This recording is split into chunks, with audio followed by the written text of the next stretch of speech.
poder meditar en lo que el Señor tiene en su palabra para nosotros a través de este estudio tan especial. Antes de empezar la enseñanza de hoy, quisiera que oráramos por Sandrita Malaver, que David se la tuvo que llevar de urgencias porque está con un dolor muy fuerte de estómago. Entonces, oremos por ella. Entonces, les invito a ir al libro de Jonás en el Antiguo Testamento, capítulo 3. Antes de iniciar, quiero hacer un pequeño resumen para aquellos que de pronto no han estado los últimos domingos, para que nos pongamos en contexto y podamos llevar el hilo de lo que hemos venido estudiando. En el capítulo 1, entonces, se nos habla o se nos narra acerca de la huida de Jonás de la presencia de Dios. Y entonces, en el versículo 1 de Jonás, capítulo 1, dice: vino palabra de Jehová a Jonás, hijo de Amitai, diciendo: levántate y ve a Nínive, aquella gran ciudad, y pregona contra ella, porque ha subido su maldad delante de mí. Y Jonás se levantó para huir de la presencia del Señor. Entonces, el Señor le hace un llamado a Jonás para ir a predicar a Nínive. Ahora más adelante vamos a recordar qué había en esta ciudad, quiénes eran los ninivitas. Pero, en primer lugar, Jonás entonces huye de la presencia de Dios para ir ¿a dónde? ¿A dónde iba a ir? No, debía ir a Nínive, pero se fue para Tarsis, al otro lado, 180 grados. Nínive es para allá y Tarsis es para el otro lado. Entonces fue 180 grados, tomó un barco y se fue en dirección contraria a lo que el Señor le pedía. Pero algo muy especial del libro de Jonás es que este libro nos va a enseñar acerca de la soberanía de Dios. Cuando Dios tiene un plan, Él lo cumple. Cuando Dios ha dispuesto de hacer algo, Él lo hace. Y se busca sus medios, se busca sus recursos y prepara todo para cumplir sus planes y sus propósitos. Finalmente, entonces, en el capítulo 1, Dios levanta una gran tormenta. Jonás va allí, en medio de esa embarcación, y de pronto entonces la tormenta va aumentando de nivel. Arriba en la cubierta del barco hay una reunión de oración, los marineros están orando a sus dioses, pero Jonás, ¿dónde está? Durmiendo en el fondo del barco. De pronto lo levanta el capitán, le dice: despiértate, dormilón. Él se levanta y entonces sube, y entonces los marineros dicen: esto debe ser porque alguien ha hecho algo malo aquí en todo esto. Y echaron suertes, y la suerte cayó ¿sobre quién? Sobre Jonás. Y entonces Jonás dijo: me descubrieron, sí, yo soy el culpable, arrójenme al mar. Y entonces, ¿qué hicieron? Tomaron a Jonás, lo echaron al mar. ¿Y qué pasó cuando lo echaron al mar? La tormenta se calmó, ¿sí? Y eso es es algo maravilloso de hacer esa ilustración. Los marineros hicieron muchas cosas para tratar de sobrepasar esa tormenta. Echaron la carga que llevaban, las herramientas que llevaban, hicieron hasta lo imposible para tratar de que no perecieran en el mar. Pero finalmente uno de ellos, en este caso Jonás, tuvo que ser echado al fondo del mar para que viniera paz, para que no hubiera muerte, ¿sí? Yo creo que Jonás no se enteraría de lo que pasó con los marineros, porque él estaba en el fondo del mar, y luego lo vamos a ver en el capítulo 2. Él está en el fondo del mar, pero arriba en el barco donde él venía, los marineros, al ver que se calmó todo, ¿qué hicieron? Creyeron, alabaron a Dios, al Dios de Jonás. Maravilloso. Jonás no sabía eso, pero él está allí ahora en el fondo del mar. Me llamó mucho la atención haciendo este repaso cuando dice: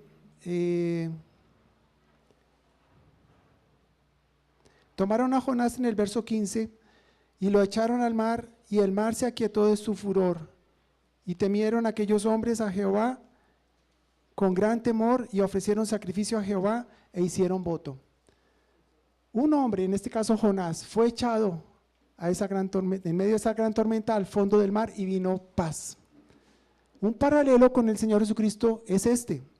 El Señor Jesús fue echado en el fondo a la tormenta de la ira de Dios. Cuando Él estaba muriendo en la cruz del Calvario, Él estaba recibiendo toda la ira, toda la furia que merecía nuestro pecado. Pero porque uno, en obediencia, a diferencia de Jonás, que estaba yendo al fondo del mar por causa de su desobediencia y por causa de su culpa, estaba siendo arrojado.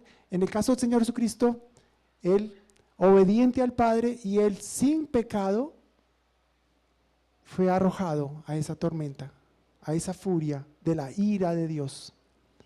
Lo que vamos a ver esta mañana tiene que ver mucho con esa ira de Dios, con ese Dios que es santo, pero que también es fuego consumidor, con ese Dios que es amor, pero con ese Dios que también es justo y no deja pasar por alto el pecado. Gracias a Dios por su Hijo Jesucristo.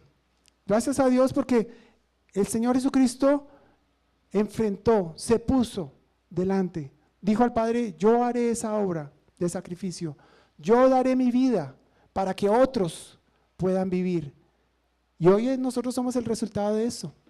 Tú y yo que tenemos vida eterna, tú y yo que hemos creído en el Señor Jesucristo, somos el resultado de la obra de Cristo. Somos el resultado de la fe de Cristo. Somos el resultado del amor de Dios para con nosotros. En el capítulo 2, entonces ahora encontramos a Jonás en el fondo del mar. Imagínense ustedes una persona 3 días y 3 noches encerrada, no sabía en dónde estaba. Él no sabía que estaba en medio de un gran pez, en el vientre de un pez. Simplemente sabía que estaba allí, pero totalmente oscuro. Y él entonces, ¿qué hace? Ora a Dios, clama a Dios. Jonás invoca el nombre de Dios. Jonás reconoce su desobediencia y reconoce que esa desobediencia le ha separado de Dios y teme ser algo terrible, que es ser desechado por Dios. Si puede haber algo terrible, más terrible que una furia, que el mar embravecido, es ser desechado por Dios, es ser separado de Dios, es no poder acercarse a Dios. Eso es terrible. Eso es lo más terrible que nos puede pasar a nosotros como seres humanos, porque tenemos un alma y esa alma es eterna. O cuando muramos vamos a ir a estar con el Señor en el cielo, o vamos a estar toda una eternidad separado de Dios. Y eso es lo más terrible del infierno, estar separado de Dios. Que eso nos haga pensar y reflexionar esta mañana. También Jonás espera que Dios le dé vida y lo libere de la muerte. Él no sabe cómo va a hacer eso, pero Dios le da confianza y le da seguridad de que él va a salir de allí, de que ese no va a ser su final, de que él no va a perecer allí en el fondo del mar, de que Dios finalmente va a cumplir su propósito para ir a Nínive y predicar el evangelio. Jonás dice al final que promete a Dios obedecerle y va a pagar sus votos, y también reconoce que la salvación es ¿de quién? De Jehová. La salvación es del Señor. Todo el plan de salvación, quien lo ejecuta, quien lo hace, quien define cómo, cuándo, dónde, es de Dios. El evangelio no fue algo que se inventó Pablo en el Nuevo Testamento. No es de humanos, no es la obra de salvación, el mensaje de salvación, de ir a anunciar buenas nuevas a aquel que está muerto espiritualmente, a aquel que está perdido, a aquel que está separado de Dios, y que éste tenga vida eterna, que éste que está en la muerte pase a tener vida. No es de los hombres. Ese plan surgió en el corazón de Dios. Ese plan estaba en el corazón de Dios desde antes de la fundación del mundo. Él ya tenía definido cómo, cuándo, dónde, quién iba a ser el instrumento para traer salvación al mundo. Y Jonás lo reconoce. La salvación es de Jehová. ¿Por qué Jonás no quiso ir a Nínive en primer lugar, en primera instancia? Porque sabía quiénes eran los ninivitas. Eran malvados, eran perversos. No merecían, de acuerdo a Jonás, no merecían la salvación. No merecían estar delante de Dios por su impiedad, por su maldad. Pero Dios en el fondo del mar hace recapacitar a Jonás y le dice: la salvación es mía y yo salvo a quien quiero, y yo doy misericordia a quien quiero, y yo hago lo que quiero. cuando quiero, como quiero, porque yo soy Dios, porque yo soy soberano. Amén. Y en ese sentido entonces Jonás da gloria a Dios. Y Jonás tiene que decir, Señor, si tú quieres salvarme, no sé qué vas a hacer, pero la salvación es tuya. Yo no, pues yo estoy aquí preso, en este espacio a oscuras. Yo no sé que estoy dentro de una… Nosotros que leemos la historia sabemos qué está pasando, pero Jonás ni sabía qué había pasado con los marineros, ni sabía que estaba en medio del vientre de un pez. El caso es que él todavía estaba rogando y estaba teniendo comunión con Dios. Y qué maravilloso, porque Dios respondió su oración. En medio de su angustia, en medio de lo terrorífico que podría ser estar allí encerrado, preso. Vamos a ver que entonces al final del capítulo 2, ¿qué hace el gran pez? Vomita a Jonás. Yo pensaba, y me quedé pensando cuando dijo Arnold la semana pasada, que el pez había vomitado a Jonás, y entonces Jonás, después de, salir de un vientre de un pez todo apestoso y oliendo no sé a qué, y a pescado, y entonces vomitado, y entonces llega a Nínive a predicar. No fue así. Él se había ido para Tarsis, es echado en el fondo del mar, el pez lo trae de regreso al más o menos, se cree más o menos que fue cerca donde él había partido, que era la ciudad de Jope, que era un puerto, ¿sí? Muy cerca, el pez lo escupe, ¿sí? Pero él de ahí a llegar a Nínive, ¿sabe cuántos kilómetros habían? 800 kilómetros. De aquí de Bogotá a la costa más o menos son 1000 kilómetros. Tuvo que caminar 800 kilómetros, ¿se imaginan eso? Yo no sé, imagínense, no sé, es un hombre saliendo yo no sé, yo nunca he visto un hombre saliendo de la boca de un pez, pero todo lo que significaba para él caminar 800 kilómetros para llegar a Nínive a cumplir la misión que el Señor le había encomendado. Entonces ahí empezamos nuestro relato en el capítulo 3, y entonces vamos a leer los primeros 5 versículos. El título que he puesto a esta enseñanza se llama Nínive, una ciudad dormida a una ciudad despierta. Nínive, una ciudad dormida a una ciudad despierta. Entonces leamos los 5 primeros versículos de este capítulo 3. Dice: vino palabra de Jehová por segunda vez a Jonás diciendo: levántate, ve a Nínive, aquella gran ciudad, y proclama allí el mensaje que yo te diré. Y se levantó Jonás y fue a Nínive conforme a la palabra de Jehová, y era Nínive ciudad grande en extremo, de 3 días de camino. Y comenzó Jonás a entrar por la ciudad camino de un día, y predicaba diciendo: de aquí a 40 días Nínive será destruida. Y los hombres de Nínive creyeron a Dios, y proclamaron ayuno, y se vistieron de cilicio desde el mayor hasta el menor de ellos. Entonces, quiero esta mañana hablar 2 puntos. Un primer punto es que Dios es un Dios de oportunidades. Dios es un Dios de oportunidades. Y en el segundo punto vamos a ver un modelo evangelístico que vemos aquí, cómo Dios usa a Jonás para llevar el evangelio a Nínive y los resultados que esa obediencia de Jonás al predicar el evangelio produce. Entonces, en el primer punto, Dios es un Dios de oportunidades. Leemos en el verso 1 y 2: vino palabra de Jehová por segunda vez a Jonás diciendo: levántate y ve a Nínive, aquella gran ciudad, y proclama en ella el mensaje que yo te diré. Leamos los 2 primeros versículos del capítulo 1. Vino palabra de Jehová, hijo de Amitai, diciendo: levántate y ve a Nínive, aquella gran ciudad, y pregona contra ella, porque ha subido su maldad delante de mí. Es casi parecido, ¿no? Es lo mismo. Es como si volviéramos a volver a empezar la historia. Es como si Dios dijera, esto como borrón y cuenta nueva, vamos a empezar de nuevo, como cuando en el teatro, ¿cierto? Están grabando una escena de cine ¿cierto? Y entonces dicen, corten, corten, no, eso no va bien por allí, corten, corten, y entonces vuelven y empiezan la escena. Aquí está pasando lo mismo, pero no es porque haya sido en vano lo que ha pasado en el capítulo 1 y 2, era necesario, porque Dios estaba trabajando en el corazón de Jonás.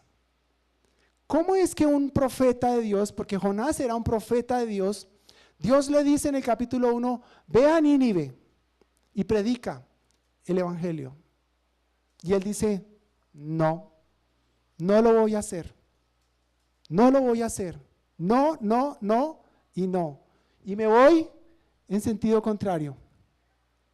¿Cómo es que ahora en el capítulo 3 Dios le dice lo mismo? Vuelve a empezar y le dice, ve a Nínive y predica lo que yo te voy a decir.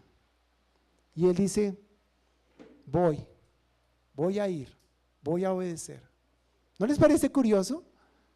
¿Qué pasó? Bueno, antes de ver qué pasó en el corazón de Jonás, vino palabra de Jehová por segunda vez. Y eso nos habla de Dios, un Dios de oportunidades.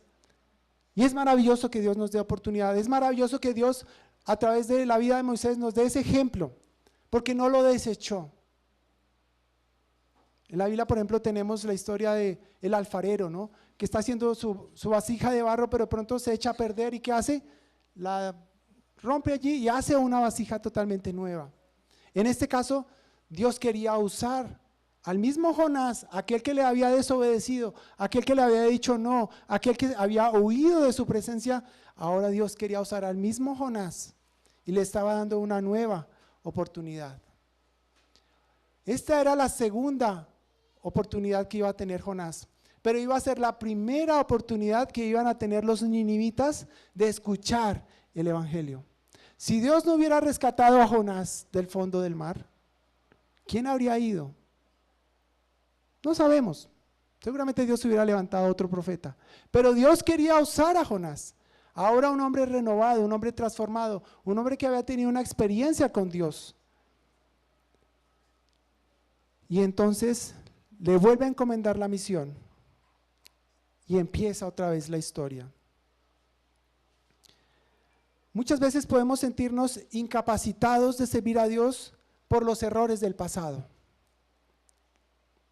Nos miramos a nosotros mismos y decimos, yo, Germán, para hacer aquello que el Señor me pide, pero Señor, yo te he ofendido, yo me he apartado, no estoy listo, no soy la persona adecuada, porque mi pasado pesa sobre mí.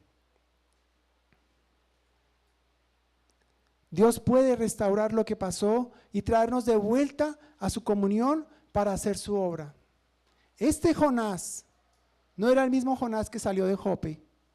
Este Jonás era el Jonás que había reconocido su pecado, que había reconocido su maldad, que había reconocido su desobediencia y le ha dicho al Señor, tú eres el Dios de la salvación. Si te place sacarme de este hoyo, si te place sacarme de esta oscuridad, si te place que yo no muera, sino que viva, haré todo lo que tú quieres que yo haga. Y entonces aquí tenemos un Jonás que a pesar de su pasado, lo ha confesado, ha arreglado sus cuentas con Dios, está perdonado. Y así es con el Señor Jesucristo. Dice 1 Juan 1:9, si confesamos nuestros pecados, Dios es fiel y justo para perdonar nuestros pecados y limpiarnos de toda maldad. Si en un momento nos sentimos que no somos las personas indicadas, que nuestro pasado nos impide servir al Señor ahora, ¿qué debemos hacer?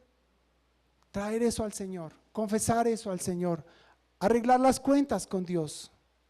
Y Él puede volver a usar nuestras vidas para su gloria.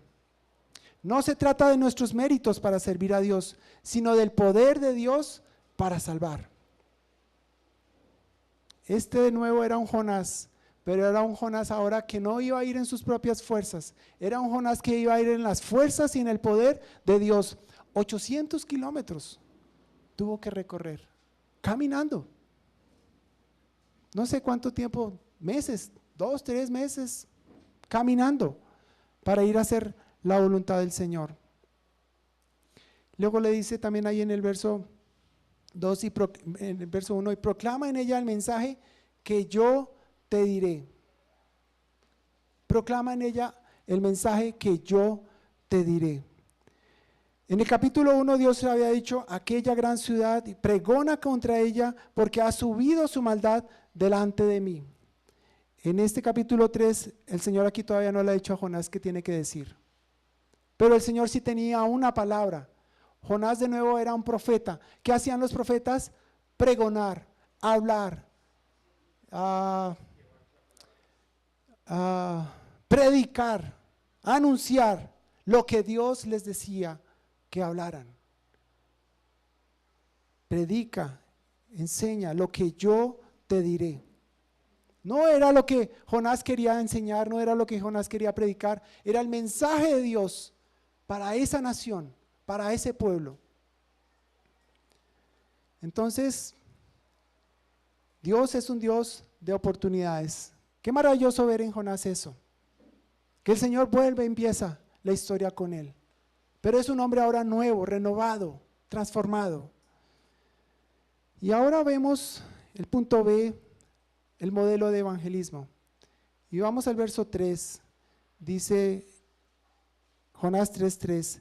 Y se levantó Jonás y fue a Nínive, conforme a la palabra de Jehová. Y en este modelo de evangelismo tenemos 3 pasos. El primero es que Jonás fue a Nínive.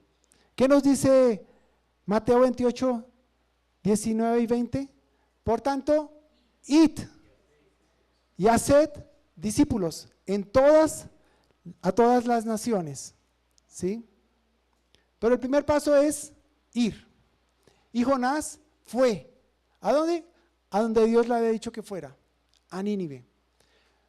Para un judío, esto no podía caber en su cabeza.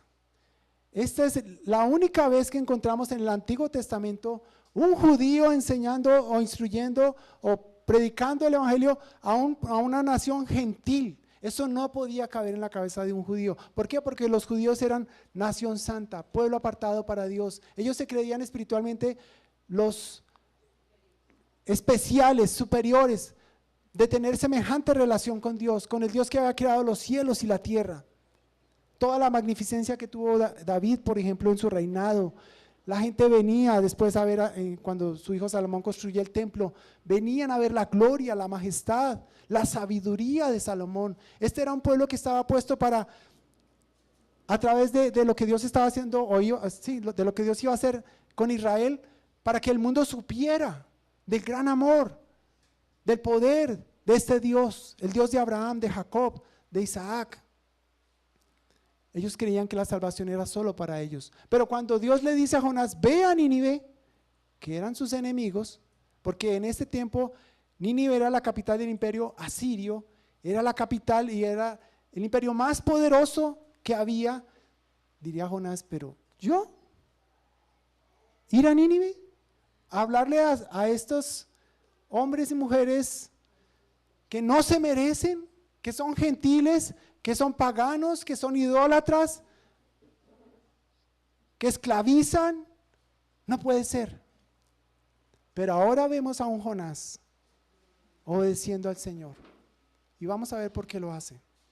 Pero el primer paso de este modelo es: Jonás fue a Nínive en obediencia. El segundo paso dice que él advirtió a sus habitantes de su inminente castigo. Y dice en el verso 4: y comenzó Jonás a entrar por la ciudad camino de un día y predicaba diciendo: de aquí a 40 días Nínive será destruida. Una advertencia. ¿Se imaginan si llegara aquí a esta ciudad, Cajicá, hoy en día un hombre, y empezara a recorrer el pueblo? De aquí a 40 días Cajicá será destruida. ¿Sí? De aquí a 40 días Nínive será destruida. Era una advertencia. Tenían un tiempo determinado, 40 días. Algo tenía que pasar en ese tiempo. Y la palabra no nos dice exactamente qué más diría Jonás, pero ese mensaje era una advertencia. Si el Señor no hubiera querido advertirlos, pues no hubiera enviado a Jonás. Simplemente como Sodoma y Gomorra, que se rebelaron contra Dios, que subió tanto su maldad, que un día Dios simplemente decidió destruirlos. Y por la misericordia de Dios, sacó a Lot y su familia, ¿cierto? Envía al ángel, les advierte y dice, salgan de aquí huyendo porque Dios va a destruir esta ciudad. Y ellos salen, ¿y qué hace Dios? Fuego y azufre. Un juicio. Lo mismo iba a pasar con esta ciudad. Dios iba a juzgar el pecado y la maldad de esta nación. ¿Pero qué quería hacer Dios antes? Advertirles. Y usa a Jonás para hacer esa advertencia. Quisiera que fuéramos unas páginas adelante en el libro de Nahum, capítulo 3, versículos 1 al 4. Ahí se nos narra Nahum, más adelante, el profeta Nahum. En el capítulo 3 habla de la destrucción total de Nínive. Si bien es cierto, en ese momento Nínive no fue destruida, 150 años después Dios sí destruyó a Nínive por causa de su maldad, ¿sí? Pero en este momento mira por qué Dios iba a destruir a Nínive. Verso 1 del capítulo 3 de Nahum dice: ay de ti, ciudad sanguinaria, toda llena de mentira y de rapiña, sin apartarte del pillaje, chasquido de látigo y fragor de rueda y caballo, atropellador y carro de que salta, jinete enhiesto y resplandor de espada, resplandor de lanza y multitud de muertos y multitud de cadáveres, cadáveres sin fin, y en sus cadáveres tropezarán. A causa de la multitud de tus fornicaciones, de la ramera de hermosa gracia, maestra en hechizos, que seduce a las naciones con sus fornicaciones y a los pueblos con sus hechizos. Era un pueblo que era de temer, porque recordemos de nuevo que era la capital del imperio asirio, pero pensaban mal contra Dios, explotaban a los desvalidos, eran crueles en la guerra, torturaban a sus enemigos. Su adoración a ídolos y prostitución y brujería había subido a tal punto que Dios los iba a destruir. ¿Eran culpables? Sí. A los ojos de Dios eran culpables. ¿Merecía ser destruida? Sí. Pero este mensaje tenía un propósito. Cuando Jonás va y les dice, de aquí a 40 días Nínive será destruida, ese mensaje tenía el propósito de despertarles, de hacerles conscientes, de despertar sus conciencias para reconocer su maldad, reconocer el justo juicio de Dios, de castigarles por su pecado. Era la oportunidad de creer en la palabra que Dios enviaba a través de su profeta Jonás para escapar de la ira venidera. ¿Vemos ahí la misericordia de Dios? Claro que sí. Si fuera por Jonás, Jonás nunca hubiera ido allá, jamás. Pero la gracia, la misericordia y el amor del Señor por estas personas, al final del libro de Jonás nos habla de más o menos 120,000, pero dice que eran niños, que no podían distinguir de su derecha de su izquierda. Más o menos habían en Nínive unas 600,000 personas. Dios no quería la destrucción de 600,000 personas. Quería darles una oportunidad. Y envía a Jonás, y él va y anuncia un mensaje de juicio. Si no se arrepienten, en 40 días van a ser destruidos. Y empieza a despertar sus conciencias. Ellos no sabían que estaban perdidos. Ellos no sabían que iba a venir un juicio sobre ellos. Ellos no sabían que habían ofendido al Dios de los cielos. Pero ahora Dios se lo estaba revelando a través de las palabras de Jonás. Pero Dios no, en su misericordia no solamente les está diciendo van a morir, sino que también les va a decir pueden escapar del juicio. Vayamos un momento al libro de Jeremías, capítulo 18. Esto lo sabía también Jonás. Jeremías, capítulo 18. Dice, versículos 7 al 10. En un instante hablaré contra pueblos y contra reinos, para arrancar, derribar y destruir. Eso era lo que estaba haciendo Dios en ese momento. Iba a destruir a esa nación de Nínive. Pero si esos pueblos se convirtieren de su maldad, contra lo cual hablé, yo me arrepentiré del mal que había pensado hacerles, y en un instante hablaré de la gente y del reino para edificar y para plantar. Pero si hiciere lo malo delante de mis ojos, no oyendo mi voz, me arrepentiré del bien que había determinado hacerles. Ellos tenían una puerta de escape. ¿Cuál era? Arrepentirse, creer en aquel que les estaba enviando ese mensaje.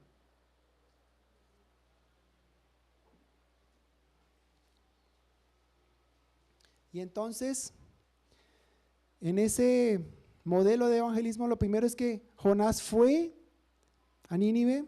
Lo segundo es que Jonás advirtió a sus habitantes y ese mensaje despertó la conciencia de esta nación, de estos hombres y mujeres.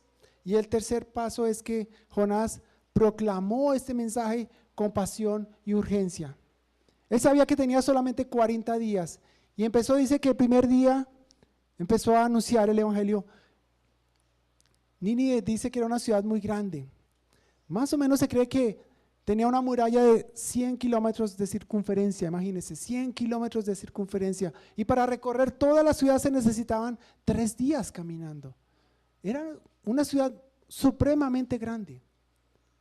Pero lo maravilloso es como Dios usa a una persona, Jonás, uno solo. Y ese mensaje es tan poderoso y este Jonás está proclamando este mensaje con tanta pasión y tanta urgencia.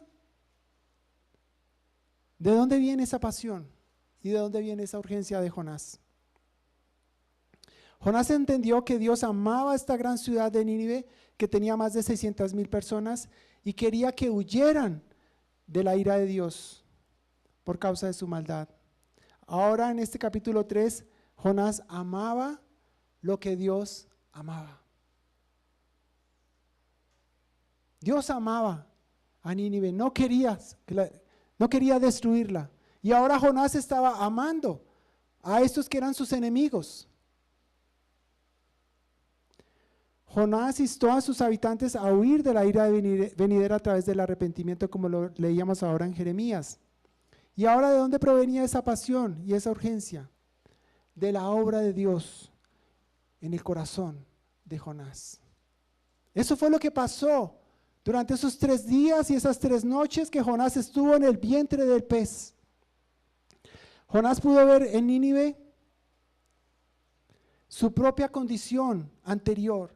Su alma estaba dormida y separado de Dios. Estaba al borde de la destrucción. Estaba al borde de la muerte si no hubiera sido por la misericordia de Dios al rescatarlo. Era insensible de su propia condición espiritual, pero Dios tuvo que despertarle. Fíjense cómo ahora Jonás se está identificando con estos de Nínive. Y él dice, yo era como ellos. Yo estaba dormido, no tenía sensibilidad por las cosas de Dios, me resbalaban las cosas de Dios. Iba en el sentido contrario a lo que Dios quería hacer o quiere hacer. No me interesaba, no me motivaba, no quería. Pero Dios tuvo que enviarme al fondo del mar, tratar conmigo. ¿Y qué es ser enviado al fondo del mar? Dios puede usar circunstancias en nuestras vidas. Dios puede llevarnos a momentos en nuestras vidas donde nos va a acorralar y no hay escapatoria.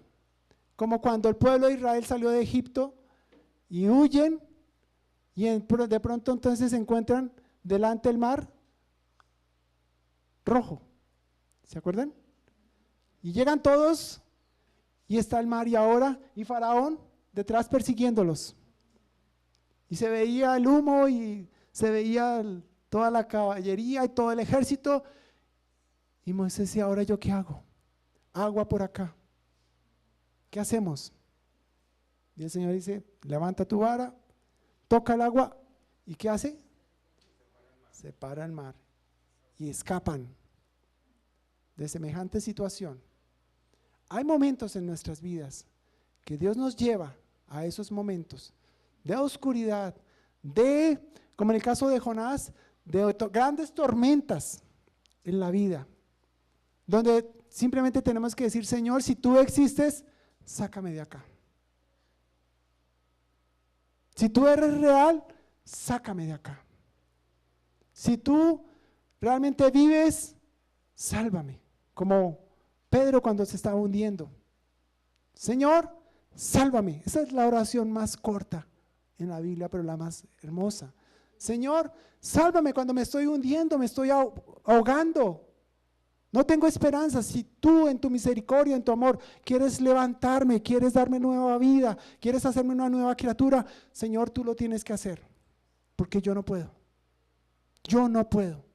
Los marineros intentaron de todo, con sus propias fuerzas, para ser librados de la tormenta, pero nada funcionó, hasta que uno fue echado al fondo del mar, hasta que uno dio su vida. Y hasta que tengamos que enfrentar cada uno de nosotros esa realidad de que uno dio su vida, Jesús dio su vida por cada uno de nosotros y por cada uno de los que están afuera, para que jamás ninguno de ellos perezca. Primera de Pedro 3:9 dice, el Señor no retarda su promesa, según algunos la tienen por tardanza, sino que es paciente para con nosotros, no queriendo que ninguno perezca, sino que todos procedan al arrepentimiento. ¿Cuál era el plan de Dios en el libro de Jonás? Traer salvación. No solamente salvación para Nínive. Dios estaba tratando en el corazón de Jonás. Jonás creía conocer a Dios. Sí, era profeta. Él conocía a Dios, pero no conocía de esa gracia y esa misericordia que aún podía salvar a aquellos que eran tan malvados y tan perversos, aquellos que eran sus enemigos. Hasta allá va la gracia y la misericordia de Dios. Va más allá de lo que podemos pensar, imaginar. Es tan grande el amor de Dios, es tan grande la obra de Dios, es tan grande el poder de Dios, que no lo podemos limitar con nuestra mente, con nuestra cabeza. Dios nos sorprende de unas maneras tan grandes, tan maravillosas. Es impresionante su poder. Nada le puede atar sus manos, nada le puede limitar lo que Él quiera hacer. Si Él quiere salvar al más malvado de los pecadores, lo hace. Cuando quiere, como quiere, usa aún al más débil, al más rebelde como Jonás. Porque Él es Dios, porque Él está interesado en salvar, porque esa es su esencia, su amor que salva, que se da a sí mismo, que enfrenta la tormenta en la cruz del Calvario, soportando el juicio y la ira de Dios. Sodoma y Gomorra, los habitantes de esta ciudad murieron bajo un juicio grande. No quisieron apartarse. Dios saca a Lot de allí y ahora está una ciudad tan perversa como Nínive, pero Dios mostrando tanta misericordia y tanto amor y usando un hombre que ahora está despierto, que está anunciando con denuedo, con pasión, con fuerza. Yo no sé, yo me imagino a Jonás corriendo por las calles. Despiértate, estás dormido, estás en pecado. Dios, el Dios que creó el cielo, el Dios que creó la tierra, el Dios que creó todas las cosas, está airado contra ustedes por su maldad, por su pecado. Arrepiéntete. Y va uno tras otro, tras otro, tras otro. 3 días. Con ese fuego, con esa intensidad. Porque para Él ahora las cosas celestiales son reales. Y es ahí cuando nos despertamos, mis hermanos. Colosenses 3, versículo 1 al 3.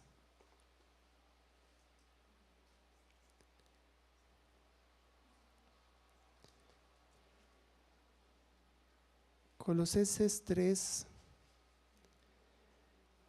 1 al 3 dice: si pues habéis resucitado con Cristo, buscad las cosas de arriba, donde está Cristo sentado a la diestra de Dios. Poned la mira en las cosas de arriba, no en las de la tierra, porque habéis muerto y vuestra vida está escondida con Cristo en Dios. Esto había sido real en Jonás.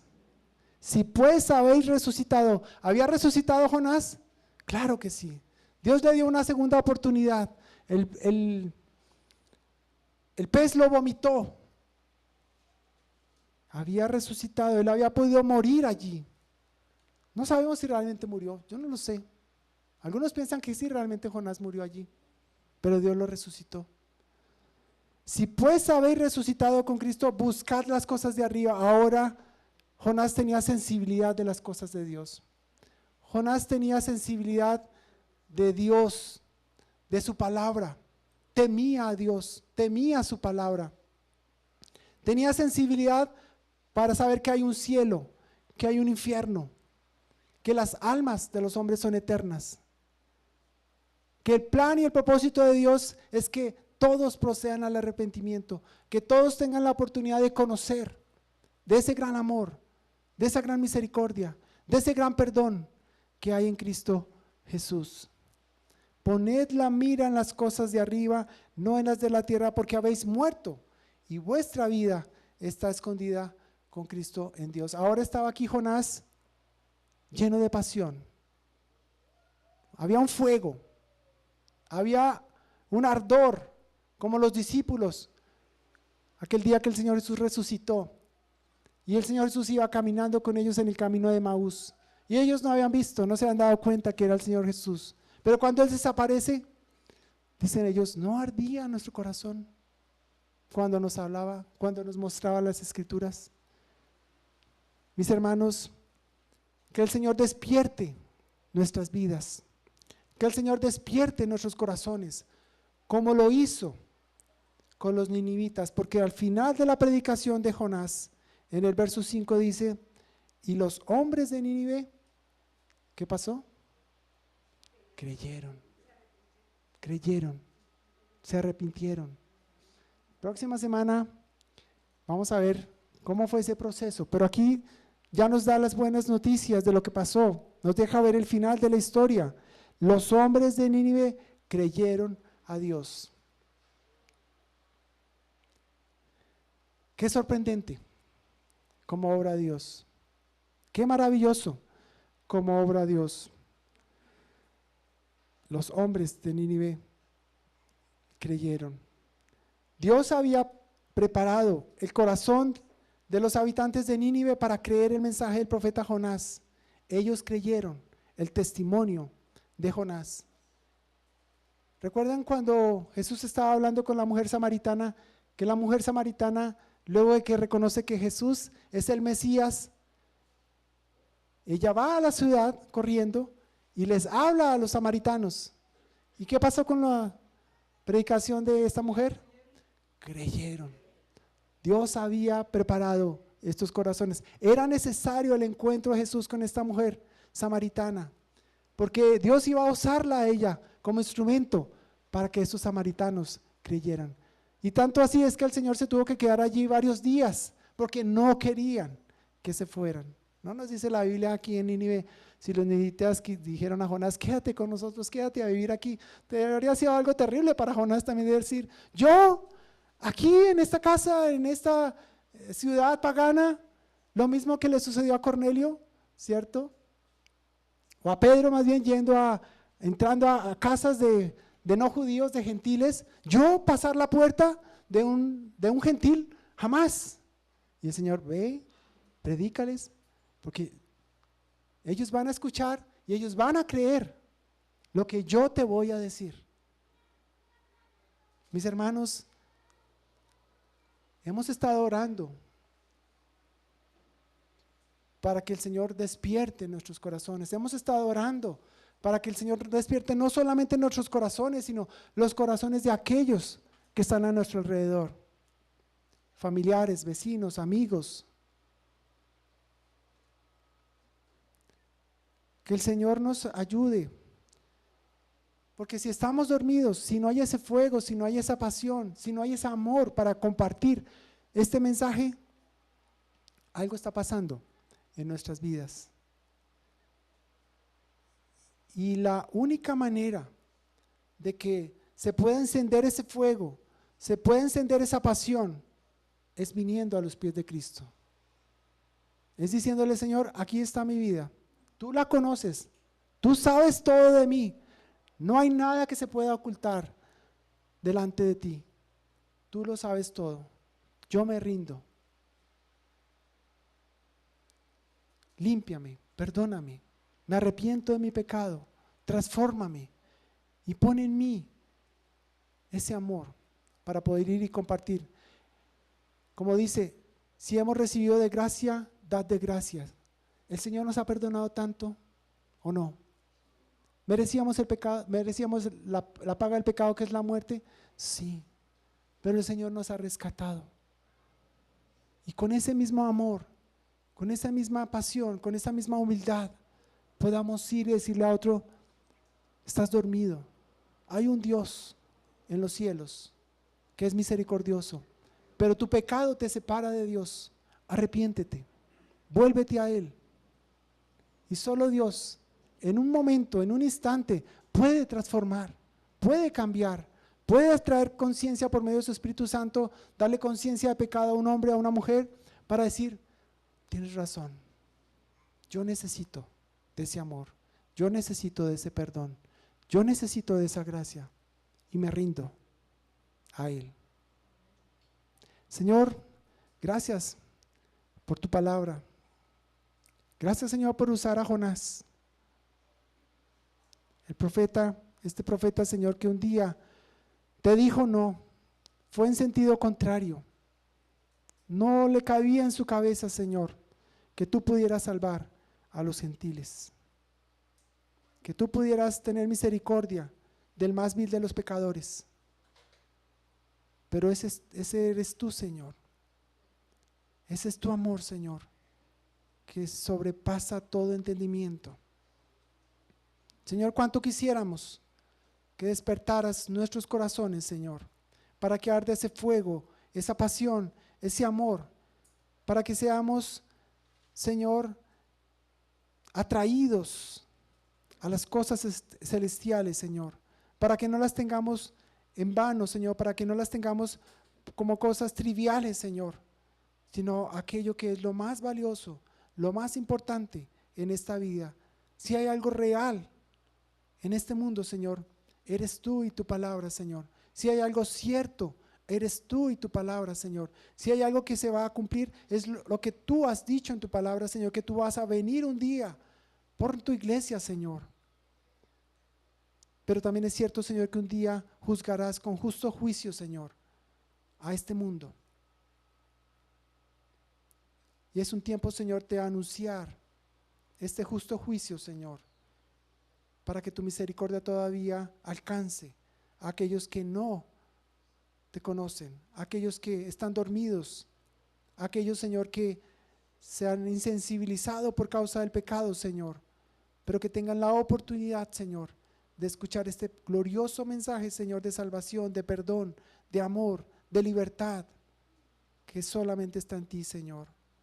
Padre, haznos como Jonás, apasionados, buscando las cosas de arriba, las cosas eternas, Señor, que podamos aprovechar bien el tiempo porque los días son malos, Señor. Despierta nuestros corazones, Señor, y ayúdanos, Señor. Perdónanos, Señor, porque también hemos caído en adormecimiento muchas veces, Señor, porque a causa también de nuestro pecado, Señor, te hemos desobedecido. Pero podemos venir, Señor, y ponernos a cuenta contigo y recibir y experimentar tu perdón y tu gracia y ser puestos de nuevo, Señor, delante y ser instrumentos, ser testigos fieles de tu poder, Señor. Gracias por tu preciosa palabra esta mañana en el nombre de Cristo Jesús. Amén.